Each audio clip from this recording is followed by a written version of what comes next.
Once upon a time, in a distant land, a flock of doves was flying in search of food. They were led by their noble king. After a long flight, the doves grew tired and needed rest. However, they pushed themselves further and tried to find some food. As the birds continued their flight, one of them flew ahead and discovered scattered food. The entire flock happily landed on the ground and began to eat. But their joy was short-lived, as a massive net suddenly fell upon them, trapping them all. The birds were trapped and worried, but remained hopeful.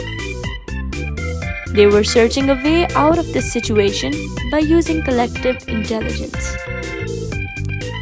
Just then, they spotted a hunter approaching them with a wicked grin, delighted by his capture. Meanwhile, the birds decided to fly up together, each clutching a portion of the net in their beaks. They took the flight. The hunter chased them, shouting in frustration. Undeterred, the doves flew higher and higher until the hunter was out of sight. Moral of the story: it was the birds' unity that helped them escape. Indeed, strength lies in unity.